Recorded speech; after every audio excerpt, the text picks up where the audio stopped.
everybody. Whether you're on the East Coast, West Coast, around the world, this is Coast to Coast, and barely made it in here today.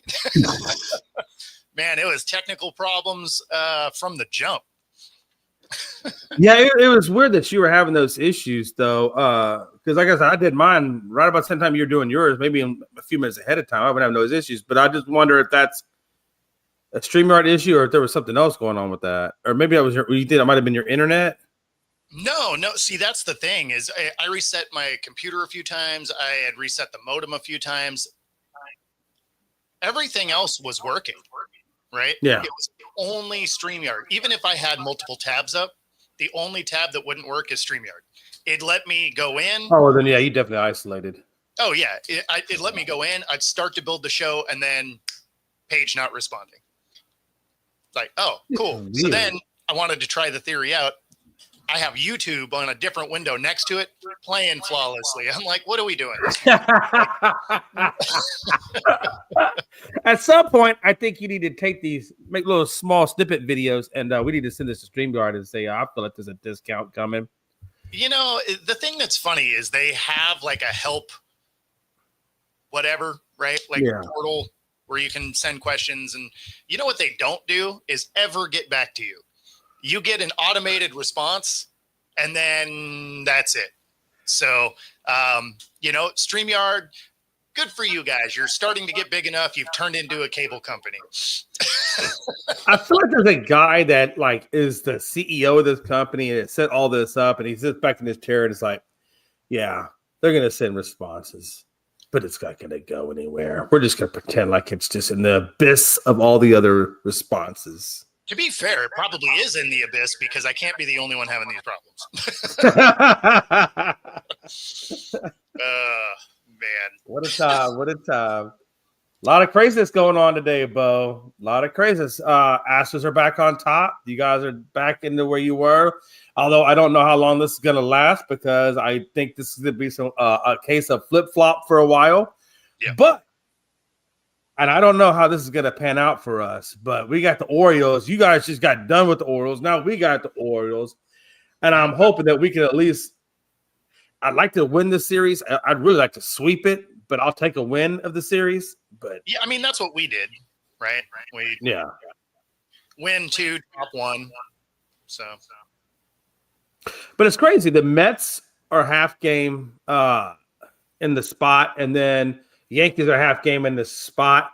And if I could just figure out some kind of way for you guys to beat the Mets, and I forget who the Yankees are playing. I think they're playing St. Louis. If the Cardinals could beat the Yankees, then we would literally hopefully see both New York teams out of the wild card, at least for now.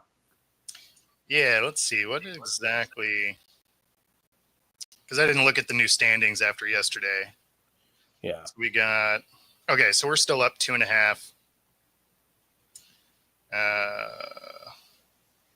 Then you got Boston that's I think 1.5, and then you got the Yankees that are 0.5 or half.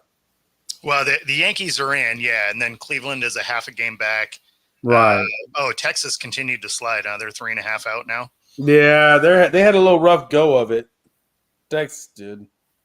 Yeah, I mean. All of those start to matter, right? And, it's funny. The Yankees are hanging on. Guardians right outside. Guardians have a tough schedule coming up.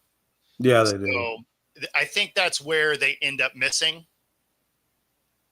So the way that it looks, like the seeding may move around, but I think you're actually kind of seeing what this AL wild card is going to be. And only because Cleveland's record, their schedule moving forward is rough. I think they only have like one relatively easy series, maybe 2 the rest of the way. And outside of that, like it's playoff teams essentially. So I think they're going to be in some trouble. I know the Yankees have a medium schedule. You're right. So if they're playing 500 ball and the Guardians get smoked, no one else is getting closer, right? Texas is fading. Nobody believes in the Royals. The Angels are the Angels. So, I mean, you're looking at the Yankees probably occupying that final spot.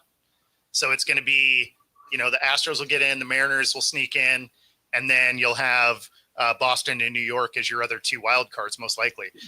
And, the Houston, Seattle end, like that could be flip-flopped. But the way that the other teams are trending, there's a good chance that the way you see it right now is the teams. The order may move, but it could be the teams. Yeah, I was really hoping maybe at some point we would be able to get back up there and try to get the top of the league. But there's no way in hell I don't ever see the Astros catching Milwaukee with the way Milwaukee's playing. But if we could at least get on the top of the AL, which is not hard, I don't think. I mean, we're 2.5 behind Toronto. Yeah. So we're not too far. That doesn't do anything for you, though. Like having it gets us a bye that first, like we don't have to play the wild card round. Yeah. And I'd be okay with that because then what I'm hoping is that Seattle, because Seattle, we all know how Seattle plays Houston. I really don't want to deal with Seattle in the playoffs. My hope would be that Seattle would lose in the wild card, and I wouldn't have to deal with them come second round. That would be my hope, right? Or my thinking. Yeah, I mean that's fair. Because I feel like if we have to play you guys in the wild card round or whatever, that's gonna be a rough series. I mean, I just know that the way you guys have played us, it's not looking good for us right now. And really, I don't even want to. I mean, I'll play Boston, but I don't want to play Boston in Boston. We played them better here in Houston. So if we did had to play Boston, I'm hoping that we play them in Houston because we got our asses killed in Boston. Yeah, I mean, yeah. It's not that I want to walk into it. It's just that I know that there are 2 teams that if I have to face, they've had our number for quite some time now. So I know the way that's going to pan out. I mean, look, let's be honest. Every baseball fan out there, whatever your team is, there's that one series that if you're in the playoffs, you don't want to play that team. Let's be honest. It's not walking in. There's just that one team you don't want to face. Yeah. Like, for example, if you're the Dodgers, God forbid, if the Angels made it to the World Series, that's probably the last team you would ever want to see at the World Series. Yeah. No, I mean, and it's funny because for the Mariners, it would have been a team like the Rangers that for whatever reason, they just can't seem to win those series. I forget how they did this year, but like historically, for whatever reason, the Rangers give them a problem. Scared at every, and you should be. And it's not because your team sucks. It's because you guys commit so many errors. It's unreal. Like you guys play little league baseball out there and it's crazy. I would be curious to know, is his name Pinsman? Is that what it is? Pinsman Sports? Okay. I would be curious to know, Pinsman Sports, what your thought process would be on if you get kicked out of the playoffs and if you guys, for some reason, don't make the playoffs. How do you feel about Brian Cashman? Do you think Brian Cashman needs? Oh, well, clearly you think Boone's a clown. So that answers one of my questions. I think you're ready for Boone to go. But what is your thoughts on Brian Cashman? Because I think, not that I'm a big Boone fan. I've told Frankie numerous times that you guys need to get a new damn head coach. But my more bigger concern, though, is Brian Cashman, because look what you guys did at the trade deadline. Literally, with the exception of McMahon, who is not playing bad, all your other guys that you brought in for this, I mean, you brought in what, 2 or 3 pitchers for that for the bullpen, and none of them have really panned out. Matter of fact, Bird got sent down designated free agency. So I got to imagine you probably don't want to see Brian Cashman any longer with the Yankees. Tough to say. Yeah. I mean, I imagine most Yankees fans, if they don't get in there, they want to see some major changes. Yeah. Right. Like it. Now, again, I don't think they missed the playoffs because of the schedule the Guardians have moving forward.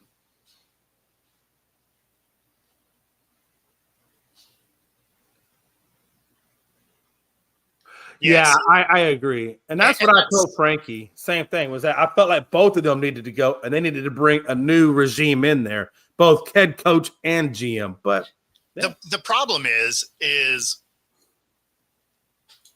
to the point of the end of that is you don't have a clear path for who you want to replace him. You know, and I always find it funny when you have this guy's got to go. It's like, I mean, that sounds great, but then you end up with situations like the Cowboys. We're like, McCarthy's got to go. It's like, okay, so now he's gone. Now what? Oops. I mean, you know. And that's the thing. I mean, if we're talking Cowboys, I mean, hell, we all know it has to go. It's damn Jerry Jones. So the problem is that's not the point. Watch this. The problem is you never treat the symptom. Wait. The point of that is that's not a Cowboys thing. That I was just making the parallel there because it's a really. I got that. People are calling for people to get kicked out, and they don't have a plan for who's coming in next. And just having somebody gone, I mean, that was the thing here in Seattle when they're like, we got to get Geno Smith out of here, despite the fact that, you know, he was actually playing well here. And it's like, okay, well, so he's going to leave. Who do you have? Like, who do you want? Crickets. It's like, well, then, you know, shut up. Like, if you don't have a plan to move forward, then you're just complaining. Well, and that's what I was trying to say. The plan is not to treat the symptom. The plan is to treat the root cause. And the root cause, for example, for Dallas is Jerry. You get rid of Jerry, you bring in a more competent owner, he hires a more competent GM, and then ultimately you'll get a more competent head coach. With the Yankees, yeah, you know, I mean, I'm not saying you got to necessarily get rid of Boone because, I mean, Boone has managed them pretty well. He just managed what he has. The root cause or the root problem of the Yankees is Brian Cashman. You need to get a new owner or a new GM that can make more competent decisions. Let's be honest. Look at the trade deadline. Look where it went for him. Didn't do shit. I think they haven't done anything since 2009. So, I mean, and what's the common denominator? Boone and Cashman have been a team for a long period of time and have won World Series after 2009, and which they got lost. I don't know. I think Brian Cashman definitely has to go. Boone, I mean, that could be dealt with later, but Brian Cashman, I've never been a fan of Brian Cashman, and most Yankees fans aren't fans of Brian Cashman. Mm-hmm. And yeah, the thing is, you're just going to have more of the same with Steven. Oh, I know. Trust me, the root cause is Jones. Anybody who has the last name Jones just needs to stay away, and let's get a brand new family or whatever in there. That ain't happening. Yeah. I wouldn't even mind if Dallas was turned into a team like Green Bay, where you don't have necessarily a family or whatever owning it. The city owns a team, and then let's do it that direction. Then you get a board of directors. That'll never happen. That's just my wishful thinking. Yeah, no, that'll never happen again. The value of the teams is way too high for that. That worked back then because the teams didn't cost anything to own. Now you're looking at, you know, what the Cowboys, I think they're listed at like $10 million now or $10 billion. So, I mean, we're more than that. We're at 12.2 billion, I believe it is. Well, either way, no city's buying that. Oh, no. Because the tax burden alone to the taxpayers would choke a horse. No, we're not. No, I mean, there's just. Look, we don't even want the damn city to build a hospital because we're scared of taxation. Yeah. Yep. What a time to be alive, man. Damn, coach. Yeah. I don't know. But yeah, I mean, I feel like, though, over the next week, man, that the Yankees and the Mets are going to be out of the playoffs at some point next week. I don't know, but I had this feeling, man. Maybe I'm wrong. Say it again. Sorry, I glitched out on my side. No, I just have a feeling that over this next week that I have a feeling that both the Mets and Yankees are going to be out of the playoffs. I feel like they're flirting with it, right? I feel like they're flirting with that half game up, and they've been doing this for a while now, and I just have a feeling that it's going to drop. Yeah, I don't see that for the Yankees because they have a schedule that they could easily play 500 ball in, and the Guardians are all but like one series are all playoff caliber teams moving forward. So, I mean, they're going to have to play – the Guardians would have to play the best baseball they've played all year, and the Yankees have to play 500 ball. So. I'm not 100% sure, but I feel like Houston plays the Yankees one more time. before the end. I'm pretty sure we had them twice. And we've already played them once. I feel like we have one more. Yeah, I might be don't know. wrong, but I feel like we have one more series with them.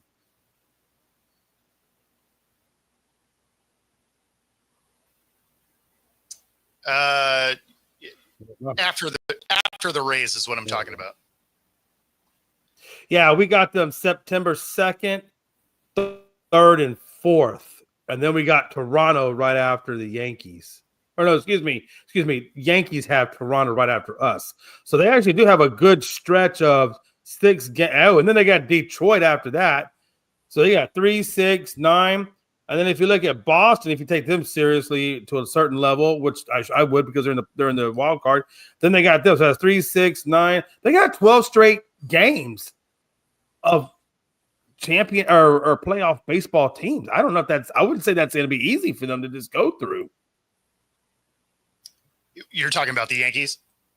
Yeah. No, I mean, they have,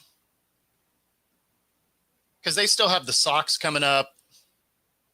The White Sox. They have Washington, which, they have Boston. They got the Rays, right? Like they have an easier, like they have a mix, right? Like they got a couple of good teams in there. They got a couple of bad teams. And then when you look at what the Guardians have is they have a lot of good teams. And that's absolutely. And that's what I'm saying. The Guardians are going to have to play better baseball to keep pace with the Yankees. They have a couple of good teams and they're playing some bad teams also. And so they're going to have an easier path than the Guardians will. Not to say that the Guardians can't do it, but that's why I said they're going to have to play, the best baseball they've played all year because they're going to have to play better teams than the Yankees are going to have to play. Yeah, and I'll tell you, if you're the Guardians, you're right, because if you're the Guardians, that 12-game stretch, that's your bread and butter to kick the crap out of the Yankees. That would be your best opportune time. Yeah, but you've got to remember the Yankees still have the White Sox, and I mean they still have garbage teams on their schedule also. So it's not like. Well, okay, so if you look at it like that, then right now they just finished off the Twins where they lost. They won the series with the Twins, but then they got St. Louis, Tampa, and Boston, and then you're right. Then they got 2 garbage series with the Nationals and Sox. Then they got the 12-game serious stretch. And then after that, it's cake, right? Because after that, then you got the Twins, Orioles, Sox, Orioles, and then it's done. So you're right. I mean, yeah, I'm just saying. Maybe I guess you could call that a medium schedule. I would imagine. Yeah, I mean, the Yankees just have an easier path. It's not to say the Guardians couldn't do it, but the Yankees would have to start playing. They'd have to play bad, right? And the Guardians have to play well. Because they're going into all of these series that are going to be tough series, right? So that's all I'm saying. There is they just have a harder path. I'd be curious to know. Well, I wouldn't say Kansas City, but they're 4 games back, and I don't know what their schedule if they could even leapfrog. I mean, some of these teams would have to go on some heaters. They would. And they're not trending that direction. Right. When you look at these teams that are starting to fall a little bit further away from the wild card race, they're not playing good baseball currently. Now, could they turn it around? Sure. There's still quite a few games left, and it's not like they're mathematically out or anything like that. But this is the time of year where you start to see separation happen. The teams that are going start going, and the ones that are falling, kind of start to fall. Yeah. Kansas City doesn't have an easy. I mean, they have a medium schedule as well. They just finished off the Washington series, but then they got 3 games with the Sox, but then they get Texas and Detroit. Yeah, and then they get Sox, and then they get Detroit and the Angels and Twins, but then they have a 4-game series with the Guardians, Philly, Seattle, Toronto. Yeah, they're not going to do that. It is a much yeah, let me recant that. Kansas City, it's not your year. Yeah. No, I mean, like that's the thing is some of these teams that are on the low end of the bubble, like they have some rough stuff coming up. Yeah, I mean, I think you're right, Bo. I think that last spot's going to come down to the Guardians and the Yankees, and you're right. Guardians got to play better if they want. Hey, and if you want to get in, you're going to play better. So we'll see what happens. Mhm. Should be interesting.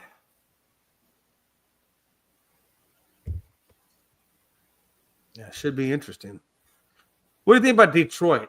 How do you feel about Detroit? I mean, I know they're in second, but how do you really like? Right, if you had looked at their realistic chances of competing for a World Series, what do you think about Detroit? I mean, I don't know. I like them.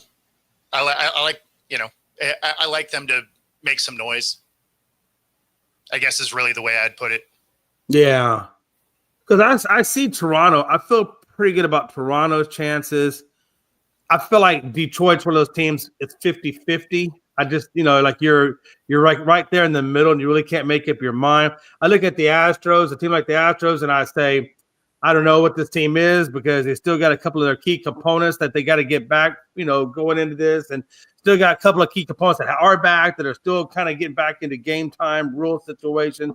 So, I look at that type of team, and I'm like, I just don't know. I don't know what to think. And then you got Seattle, which I think is another type of team where you're like, man, they got good pieces. They look like they could do it.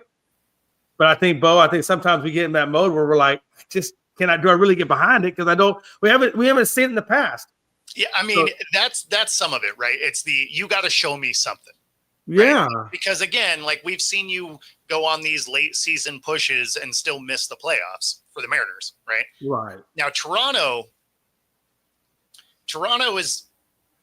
they're an interesting one because do I think they get into the playoffs? Absolutely. Like that team routinely finds a way in. Yeah. But then they just like fall apart once they get there. I mean, they're the baseball equivalent of the Cowboys. Like they can have a good season, they can get in, and then as soon as it's playoff time, they're like, well, let's go home. Like so like even though they're there, they're leading the AL. Yeah. It's just I don't believe in them once October hits. And rightfully so. And I think that's been like that for a while now. Our division's a weird division. We can be competitive at times, and then we can look like dog poo-poo at times. It depends on which way the wind shifts sometimes, I feel like, in our division. Yes. But, I was going to ask you, so I did see an update on Josh Hader. He's going to go for a second opinion to see, I guess he didn't like what Houston had to say about it. So now he's going to go get a second opinion, which I don't blame him. I mean, the one thing about the Houston I don't like right now is our medical staff. I don't know if I trust our medical staff, so I don't blame him wanting to get a second opinion. But I will say this: it must not have been good news from Houston's doctors if he's wanting to go get a second opinion. Number one, and number two, I was looking at it. If on a shoulder strain, on its easiest of it could be a 4-week absence for rehab. On the long end of it, depending if it's really severe, it could be up to 6 months. And if it's up to 6 months, it's done. As a matter of fact, if it's anything more than 4 weeks, I don't think he makes it back. Well, I mean, 6 months, definitely not. But I mean, you're too close to the end of the season that, any prolonged absence, maybe you make it back for the playoffs, right? But, and you made a bet on the Mariners for the AL, huh? What were the odds on that? What was the line? I'm curious what this payout would be, because you have more faith than I do. Like this would have been maybe like a beer money, pizza money type of bet for me. And, hey, I'll take that. But if you want to DM me, man, hey, shoot me a DM. I'm sure we can discuss a little financial arrangement. I'm always willing to take that bet. If you're willing to bet on the Mariners winning the AL with Toronto, yeah, I'll take that bet. Well, he's saying to go to the series, not to win it, but just to get to the series. Well, this is to win the American League, so not finish with the highest record, but to actually win the American League, which would. That's what I'm saying. I would take that bet. I would bet against the Mariners winning the American League if he wants. That is exactly why I said what was the line on that, right? Because I mean the payout's probably pretty solid because even though they are sitting in a wild card spot, I bet that is not a favorable number, really. I bet the odds are high. So plus 550, $50 bet. I mean, I might have just ordered the pizza, but hey, that's cool. And of course, if you are a betting person, you could do it right here with us using this QR code on the screen. Up to 125% of your first 3 deposits, 10% bet guarantee. When the Mariners don't win that, and so use that QR code and bet alongside us here on Coast to Coast. And if you are in the Pacific Northwest, you can also use this QR code here for True Fusion Gym, free 5-day pass, any of the 3 locations: Bellevue, Ballard, University Village, Pilates Boot Camp, Yoga Bar, and more. Find your edge. True Fusion Gym. I want to ask a question on the Bet US thing that you just promoted. Boss, you can segue into that. Hey, that's what we do, Scott. We'll give you the basketball running up the court. So that Bet US, they have bettors insurance. Is that what they were saying? Yeah. So how does that work? Only on the first bet. Yeah. But how does that work? Is that like, okay, so if you make a bet on your first bet and the bet loses, you don't lose your money? How does that work? Are you tapped? It's a 10% bet guarantee. So you got to listen to the whole ad, man. So if you bet $100, you're so fast. My brain is like trying to process. Yeah, no, that tracks. So if it was $100 bet, you'd get $10 of it back, right? Like 10%. Okay. So because I know, like when I go, like, so let's go into the legalese. Some restrictions do apply. I love that. The fine print is always the most important print. No, like I know when I've gone to like Lake Charles or whatever, and I'll go play the blackjack table, whatever, you can do the insurance, right? Which I think you get like half your bet back or something like that, which it's not bad. To be fair, I actually don't know. I am not a gambler at all. I'm not a gambler. I just remember I've only been a couple of times, but both people Cowboys. But yeah, no. So I'm not a gambler at all. Like, even when I go to Vegas and stuff, I go there for the nightlife and the shows and stuff like that. Food. I don't go to gamble. I don't care. Even if I go to casinos here, like I'm gonna go. I think. I don't know, a couple weeks out, we're going to go to Angel of the Winds, which is kind of Marysville, I guess. So it's about 45 minutes north of me. And yeah, there's gambling and all that. But that casino has a full-on bowling alley. It's got the golf with the screen. And so, like, I'm going to go up there and play games and, like, go to their sports book, stuff like that. I'm not going there to gamble because I just don't care about gambling at all, which is funny considering I have a pick'em show about gambling and, brought to you by Bet Us. So yeah, no, it's funny because I don't actually gamble. And of course, some of that I think is because I live in Washington State and we can't gamble unless we're on a reservation.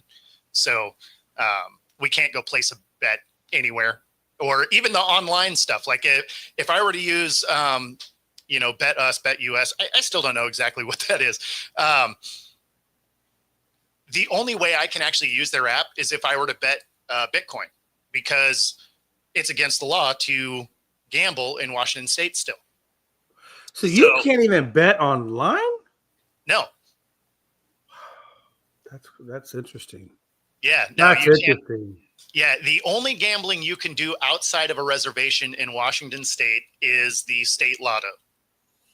Well, I mean, gambling is not legal in Texas either. Like I think it said, like unless you're on a reservation, I guess I couldn't even, bet online. Well, so some states have different rules.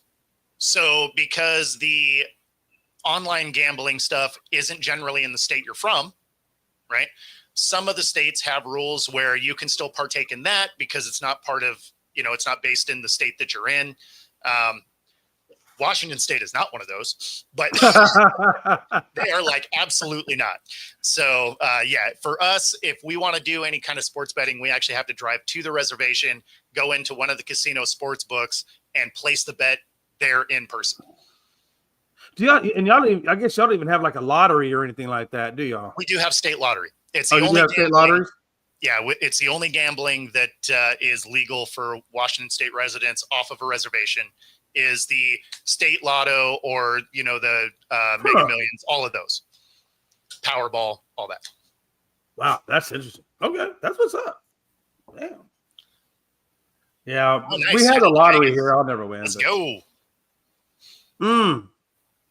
yeah, I would like to go to Vegas because I want to go see the concerts. I want to go see the musical concert, the ones that have residencies and stuff. I want to go see those guys. Like, I wish I could have gone when Lenny Kravitz had his residency. I don't think he has it there anymore. No, I don't think so because someone else has just signed a residency. I forget who it is offhand now. Scott, are you going to those in the Sphere or are those at one of the casinos? I'm still very interested to see a concert or something at the Sphere.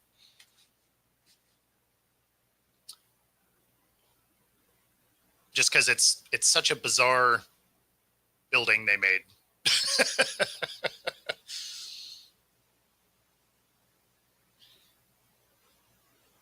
It's at one of the which casino you headed to?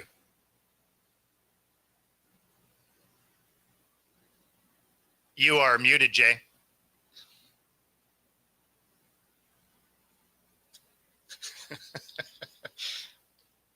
I mean, it's the right amount of noise coming out of Jay, but there it is. Oh, okay. You saw a concert there. That's pretty cool. I have wanted to check that out.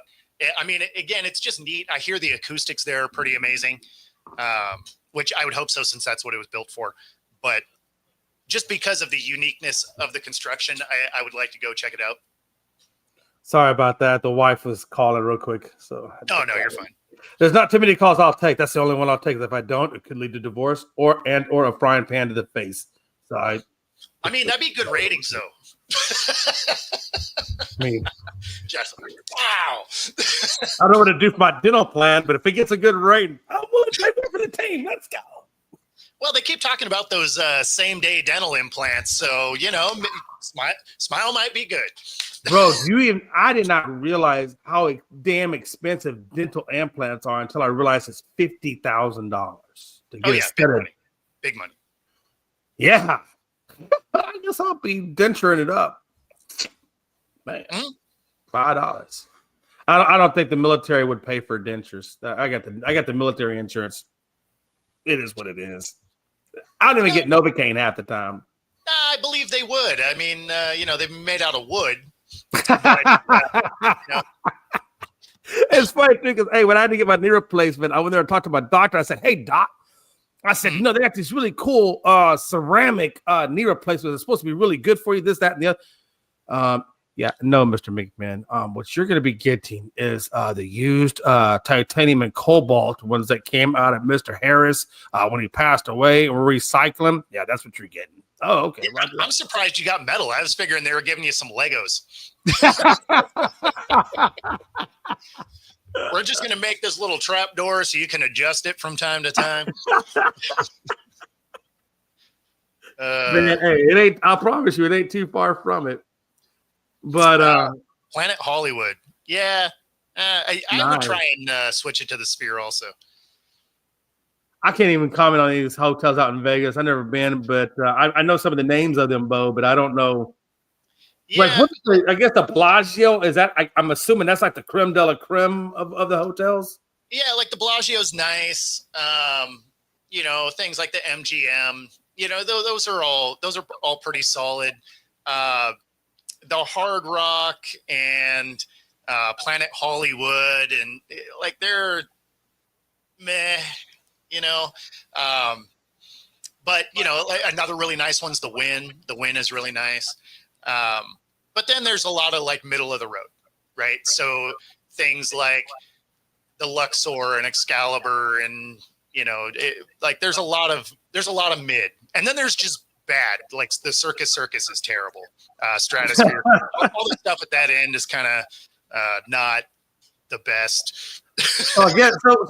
So then would Caesars be like the top ranked one? Like if you had to rank the number one place, like the nicest inside, just the best one, number one. Money be damned, nicest one. It sort of depends on what it is you're looking for. Like I like the Bellagio better than Caesars. I've never actually stayed at the Wynn, but I hear it's fantastic. It is also one of the newer ones, so it would sort of make sense. But yeah, I always like the Bellagio. The Bellagio is always really nice. The problem with the MGM is it's not actually sitting on the strip. Like it's off a little bit. So you have less of that opportunity. Or the Palms. The Palms is, it's a nicer spot, but it's off the strip. Yeah, Rob likes the Bellagio. Yeah, the Wynn is nice. Like I've been in there, but I've never stayed there. Like, so which one is the one that has the tall fountains that was on Ocean's 11? Is that the Bellagio? That is the Bellagio. Yeah. Okay, that's the one. I guess that's the one I always think about. Then okay. Yeah, right. Well, and of course, the Wynn is. They also have their sister building, which is Encore. It's. I wonder what a moderate like hotel room would cost you at the Bellagio or the Wynn. I mean, is it like $400 or $500 or? Man, that really just depends on what it is you want. Like you can spend some very real money staying at these casinos. Oh, I bet. Like when you get into some of the suites and stuff, whew, man, you better have a fat wallet.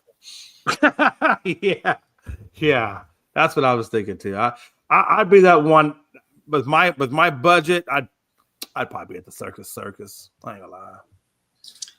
Being down there looking at the better peoples. You wouldn't even be on the strip. You'd be in Fremont. You'd be in like Old Town. You laugh, man, but now I might be in a tent on a damn RV camping ground just outside Vegas, and we just take an Uber into one of the casinos. Yeah, there you go. 4 figures is a common to spend at a hotel room. Wow. Yeah. If you get into some of those, you get into some of the suites, you can spend 5. And I'm guessing when you get in those suites, and if you want to hit that mini bar, it's going to be money on top of the 5. No, so I mean, when you're spending, $5-10 grand a night, there are some perks that come with that. Oh wow, okay, so they're not completely stingy then. No, yeah. Oh yeah. So I forgot about the Tropicana. That was also awesome. Yeah, Airbnbs are cool. It really just depends on what it is you're doing in Vegas and how much you want to try and move around. Like a lot of times I try and stay on the strip because I'll just jump on their little, before you used to walk it a lot, but now they have their tram that goes on the back side of the strip that can take you from one end to the other. So there's a little less walking than there once was. Because Vegas used to be everything was so big that you'd see it and you're like, oh yeah, where we're trying to go. It's like right over there. No big deal. You're walking for like 35 minutes and you're like, oh yeah, it's still right over there. Like, I don't feel like I got close to it. So if you plan to walk it, you better bring some walking shoes and a Camelback for water. Yes, water is exceedingly expensive there. So there is that. Yeah, the Tropicana, the Flamingo. The Flamingo is also a super divey spot. But the divey ones are fun too. I just don't like staying there. Like I've stayed at the Circus. I've probably stayed at half of the spots on the strip at this point. And yeah, it just, there's a real difference between the middle of the road and the nice hotels. Question, going back to sports for a second. I saw, this was on First Take. They were talking about it, where Brian Flores now has, I guess it's going to go to trial. If he wins, if Brian Flores comes out a winner in this trial, what are the chances now, or how much of an opportunity does that open up for him to eventually get a head coaching spot? So the thing is he's not going to win. And it's not because he can't win. What's going to happen is they're going to pay him. They're going to settle, similar to what's going to happen to Gruden, right? Discovery is going to be allowed. You know what the NFL's not going to allow is discovery. They're going to be like, hey, you know what? We cost you that 10-year, $100 million contract. Well, we print money downstairs. So here is a bag of cash to make up for that. And you're no longer blacklisted. Welcome back to the league. Like that's what they're going to do, because there's no way they want the rest of that 170,000 emails to get released. Right? Because although they released the stuff for Gruden, that painted him in a bad light. Not to say that, what he did wasn't wrong. Of course it was. But that discovery wasn't for public consumption. And then they picked and choose only his emails. And remember, this all started because of the slime ball that owned the Redskins. You're telling me somehow Gruden's were the worst? Like, you're out of your mind. Yeah, So, I agree. So his lawsuit has nothing to do with he didn't say anything wrong. It has everything to do with they were deliberately leaked to cost him something. That is a legal battle he'll win. But it's still not going to go to court like that. The NFL is going to write a check and be like, okay, here is, a 15-inch stack of NDAs that says you can't say anything about this ever. And so, it's neither one of those court cases are going to go to court. Like, they're both going to get settled by the NFL, and they're both going to be like, hey, if you can get a job in the NFL, rock on. And do you think that there's a realistic chance that Gruden and Flores get back into head coaching? Say it again. I said, do you think it's going to be like a realistic chance that Gruden and Flores get back into head coaching? Gruden, yes. Gruden has a very real shot because exactly, Scott. He has a very real shot because even with everything that's been going on, teams have been bringing him in as a consultant. Yeah. So he will absolutely get another shot. Flores, on the other hand, there's been, conversations that he wasn't really great in interviews and stuff like that. So he may have a harder path just because it sounds like, and again, this is just hearsay. I've never met the guy, but it sounds like he's not necessarily the most likable of guys. And right. if that's true, that'll make it harder. Whereas everybody seems to like Gruden, right? That goes a long ways. Right. But credentials aside, right? Like, you may be the most qualified guy ever, but if you kind of rub people the wrong way and they think this guy's entertaining, and take the entertaining guy. And the entertaining guy has a Super Bowl ring as a coach. So, yeah. Charisma goes a long ways. It absolutely does. Absolutely does. So, and it matters, especially in a situation where you're trying to break back in.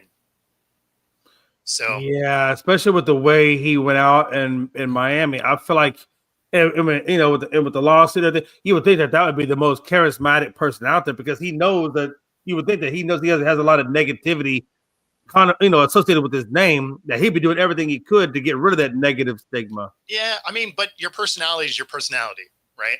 I mean, mean, that's true. Because even if you're like, if you go out there and you fake it, at some point, your real one's going to come back out. Right. And if you want to see yourself lose the locker room, it would be being fake and then have the real you resurface at some point. So, yeah, I don't think that's a good plan. Yeah. And I mean, who knows? He could end up somewhere like Miami. I mean, I wouldn't be surprised, especially if they struggle this year, because McDaniels may not, keep his job. So, wow. That is a situation we'll be watching real closely this year, because I would bet if they struggle, especially early, conversation of him getting out of there will get, real active, right? That seat will heat up in a hurry. Speaking of court cases, speaking of court cases, I was reading earlier in an article where I guess Isaiah Bond now has had his charges dropped, and he's as free as a jaybird now to do whatever he's got to do. Yes. And I see now where he's signing with Cleveland. How does that, or what does that do for Cleveland now that Isaiah Bond is going to be going there? I got to imagine that's good for them. Yeah, no, that's good for them. I mean, they got to figure their quarterback situation out. But yeah, I mean, the guy's fast, right? Like, he's a dynamic guy. So does that help them out? Yeah, of course. Yeah. You get him and Judy on there. I mean, that wouldn't be a bad wide receiver tandem. No, absolutely. And you're not breaking the bank having that tandem. So if financially, it'd be perfect for their cap. Yeah. No, I mean, it'll be good against their cap. And I mean, granted, they're not paying a quarterback that's playing. So you know what I mean? Yeah. Cedric Tillman, he could be okay. Yeah, he's their number 3, right? And then there's Rashee Rice. I saw that, I guess, September 30th. Yep. Is that when he's going to get his suspension? Is that when he's got to serve it at September 30th? Or what's going on with So I forget because there's 2 different suspensions coming, and I forget which one was his. If his misses the first few games, or if he had an appeal where it hits later in the year. We were talking about it yesterday, and because we were talking about a few different players, I forget exactly which way his was laid out, but I mean, he will have a suspension that he's going to have to deal with this year. Because I was looking at the stats with Mahomes, and when Rice is on the field, 84% of the time he's getting the ball. From what I was reading on that article, anyway. Mm-hmm. And then when you look at the average, I think it was like, I want to say it was like 9 yards, or it was like 9 versus 6, something like that. Mahomes' stats were definitely higher when Rashee Rice is on the field versus when he's off the field. No, I mean actually substantially. So. Yeah. I guess what I'm saying is when you have Rashee Rice on the field, that makes to my mind, that makes Kansas City a top 5 offense. And without him, I don't know where you put him, maybe around 10 or 11. I don't know how you break that.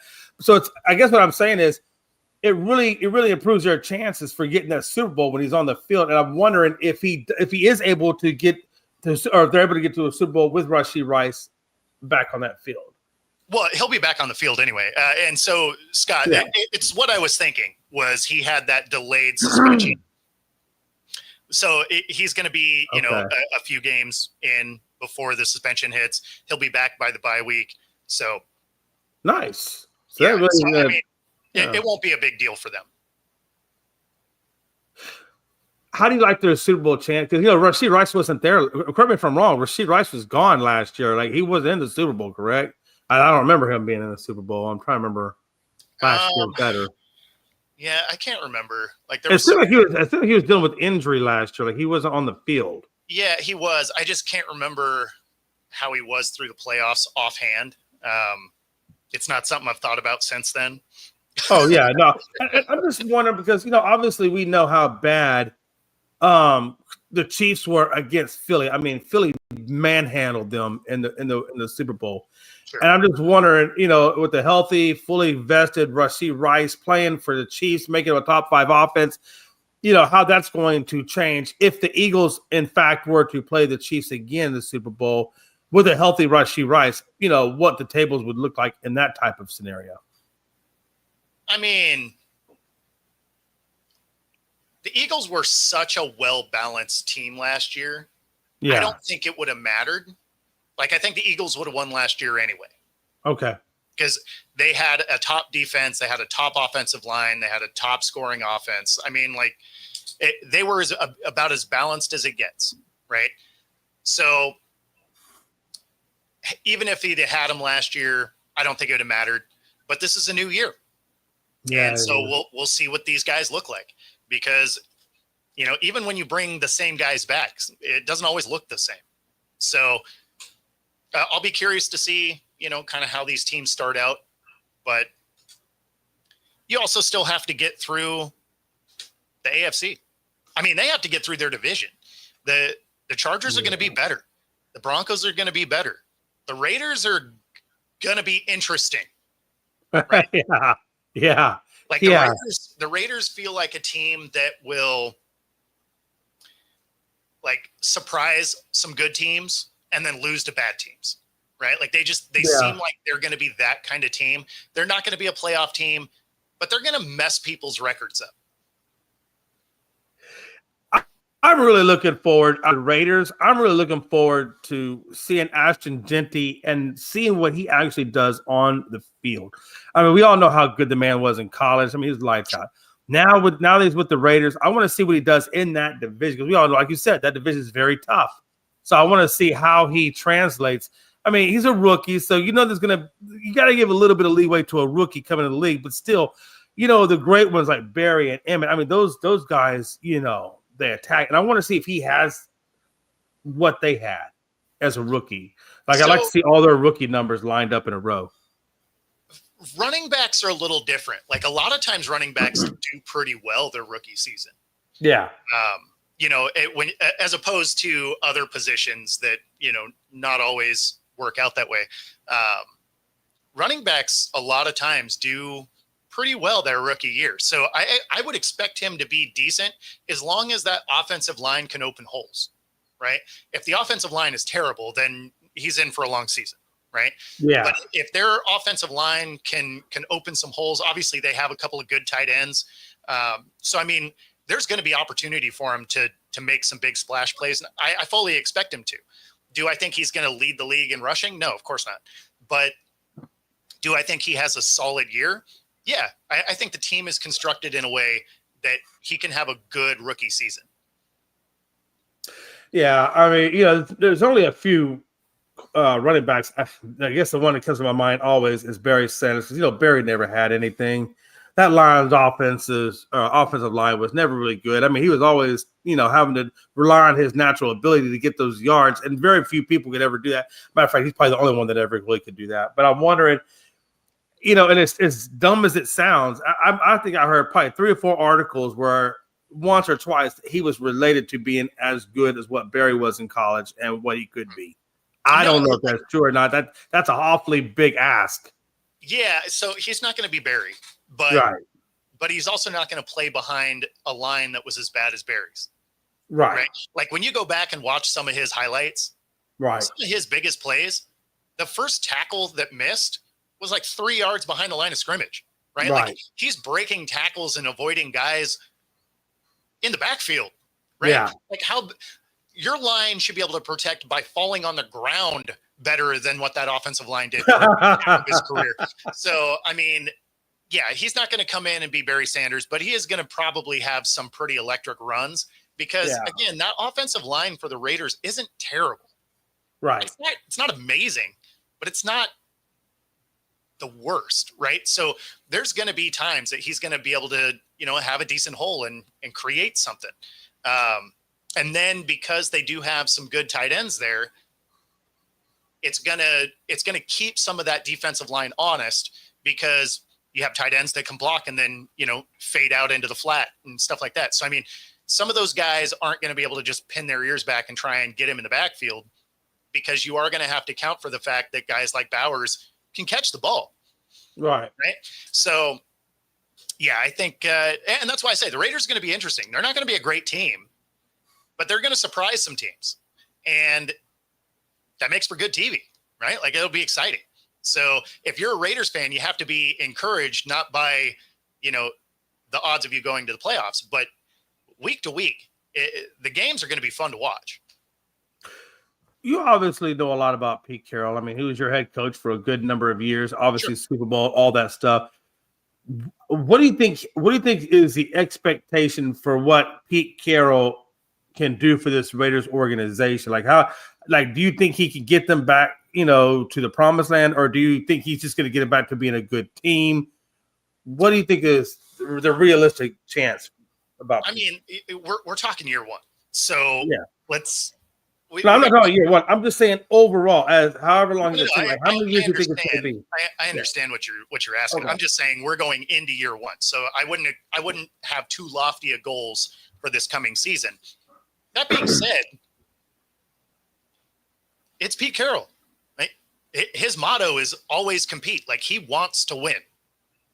There's probably not a more competitive guy in the coaching staffs than Pete. Like he wants to win every game, every drill. Like you step on the field, you're here to win, and your position could be gone if you don't. So I'm a fan of that mentality. So I fully expect this team to get better, as he's there. The other thing is you're also looking at the downward slide of KC, right? Like you're starting to get to a spot where their prominent guys are starting to age out, right? You look at the Chargers, that's a team that we still don't really know if Herbert's the guy, right? Like now he's been in the league for 5 years and we still don't know if Herbert is him or not. right? Like they're super inconsistent. Then you go to, the Broncos. They're obviously up and coming. I like what we're seeing out of Bo Nix. So, I mean, it's a division that's going to kind of cannibalize itself. And with that creates a lot of opportunity for somebody to jump up and snag that. So I think it's still KC's division this year, but moving forward, I think it becomes far more competitive. So it depends on how it is you mean this. As far as the competitive edge, I agree. But Pete's not a jerk. Like, he's a super nice guy, whereas Vince Lombardi always had that, like, he's kind of not the nicest human ever. So no, but I mean, we'll take Justin Herbert real quick. I know we only got a few minutes left, and you're right. I think they battle for third in the division. Like, I think that's solely what they do.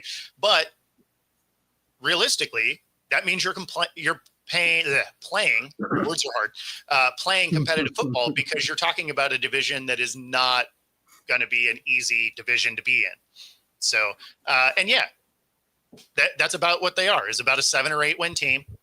I don't think 10 is realistic, but they could be a 7 or 8 win team, because they are going to surprise some people. Yeah, I just want to say, I'm going to go back real quick on the Chargers, super quick. My only problem with the Chargers is for some reason that team just has injury issues, whether it was the wide receivers back in the day with Keenan Allen and Williams and whatnot, or just even being Justin Herbert.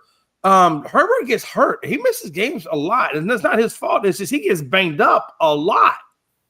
And what are you expecting for him out of this year to where he can actually stay on the field and actually be productive? Well, if he can stay on the field, he's shown when he's on the field, they put up yards and points. For sure. So if he can stay on the field, like that's the difference, right? So I agree with this sort of, Rob. Obviously his recruiting was amazing coming out of college, because he was just at the college ranks. It's why we're fully expecting the Broncos not the Broncos, but the Chargers to be great, right? Because Harbaugh was just there. And so he has a few years of recruiting. But realistically, when you think of Pete, he was maximizing his talent when you think of the fact that he was never getting offensive linemen, right? Like, his offensive line after the first few years was just a disaster. And so he was still finding ways to get his team to compete. Like, you had times where they were running 13 personnel where 3 tight ends were all blocking. You don't have a lot of pass options when you have 3 receivers blocking, right? So, I mean, you can't hate on him a ton in that scenario. But yeah, I mean, he was able to maximize the talent that he had on the field. He had those guys going for him all the time. So he deserves a lot of credit. Obviously, he won at the college ranks too, albeit, there's a little bit of cloud of recruiting practices that kind of sped his departure from SC. But hey, real quick before we get out of here, what is your expectation for Seattle tonight as you go up against the Mets?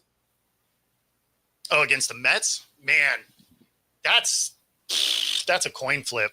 I'm not going to see that one because I'm going to be watching the Storm, because they go up against the Atlanta Dream tonight in Vancouver, BC. And that's a game that the Storm has to win. They've dropped 5 or 6 in a row, so they have to win that. They're in the final spot. I tend to agree with Rob here, though. I do think it's probably a loss, but tough to say, because the Mets are, it's getting close to the end of the year, so they need to start losing some games to miss the playoffs. So I start to think the M's have a shot, right? Like, these are 2 teams that routinely fumble the bag here going down the stretch. And so I think both of them, it's going to be a race to who loses this game. Absolutely. And you have the pitching matchup. You got Castillo versus Manaea. And so you will have the advantage, I think, pitching in tonight's game. Yeah, well, and this is the true Mariners fans. That, We're like, yeah, okay, now, we've seen this movie before. Now they're going to start to slide and, mess it up. But the Mets are that same organization where they also start to get close, and then they're like, oh, okay, let's stop trying. So, I mean, that's why I say that this will be a good game, and it's going to be the, like, who wants to lose it more. That being said, that does get us to the top of the hour. We got to get out of here. If you're watching on YouTube, be sure to like and subscribe. Helps us bring our stuff to you. We do have a new time starting Monday. This will be, instead of noon Eastern, it will be 10 Eastern, 7 o'clock on the Pacific Coast will be the new time for Coast to Coast. So be sure to tune in for that. Otherwise, we're going to get out of here. You enjoy the rest of your day and your weekend. Take it easy, everybody.